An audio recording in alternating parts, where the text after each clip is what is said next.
Hi, Noah. Is my father around? No, he went out, but he should be back shortly. Thanks. Noah. Yeah? I just wanted to say if you want to talk to somebody, I'm here. It's okay. Look, I don't mean to stick my nose where it doesn't belong, but Sam said you went out with Fancy tonight, and she is my daughter, and... Did anything happen between you two? I'd rather talk to my dad about it if that's okay. Oh, of course. Yeah, I did warn you about her, Noah. I'm afraid my daughter has grown into a spoiled, self-centered young woman who I'm not sure is capable of considering anyone else's feelings. You know, if you're worried that she's broken my heart, I'm a big boy. I know, I just meant... Look, I mean, I'm not going to argue with you or anything like that because your daughter is the most spoiled, rotten, rich brat that I've ever met in my entire life. But, you know, no problem. She's definitely not my type. Good.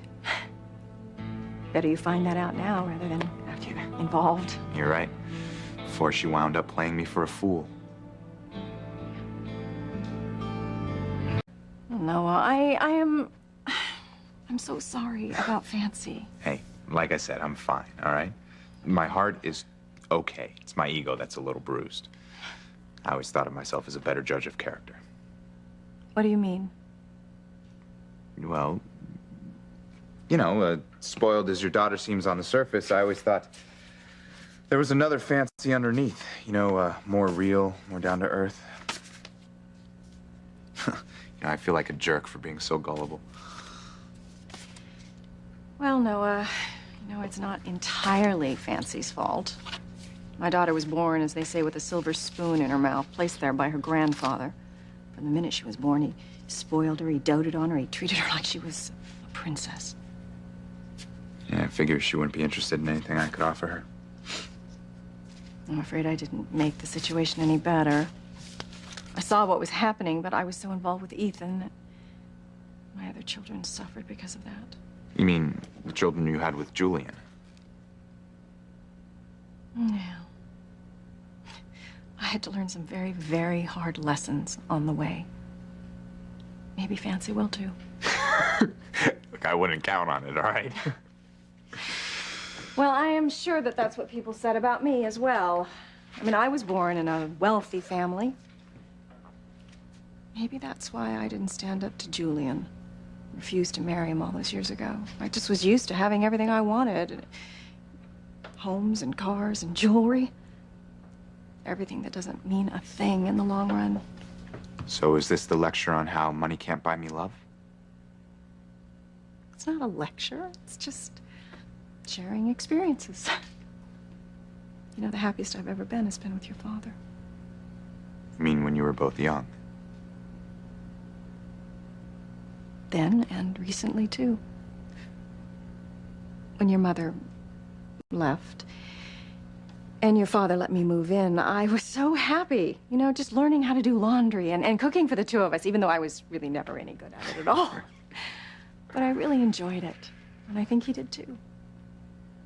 One night, you know, he boiled me a lobster on the beach, and we just danced under the stars. And I have been to balls and inaugurals and even the Oscars. I have never had a more beautiful romantic evening.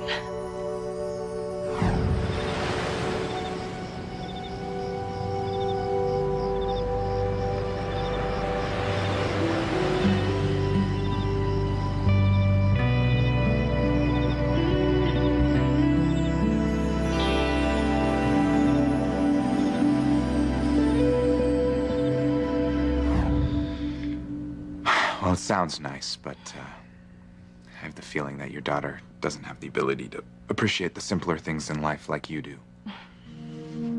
Yeah, she could never be happy with what I could afford to give her. No, I just want you to know I am sorry if Fancy hasn't treated you well. Look, like I said, it's not your fault, okay? It's mine for not reading the signals. They were loud and clear, but for some reason, I just didn't read them. I'll be okay. I know you will. I'm gonna go get some iced tea. Do you want some? No. No, thanks.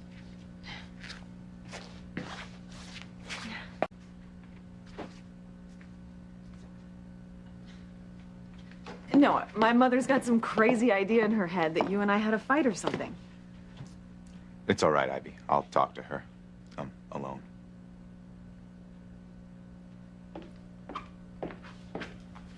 I got here as soon as I could. I wasn't sure why you'd left since you said you weren't going to leave the cottage. Oh. You should have seen the look on Grandfather's face when he barged into the bedroom.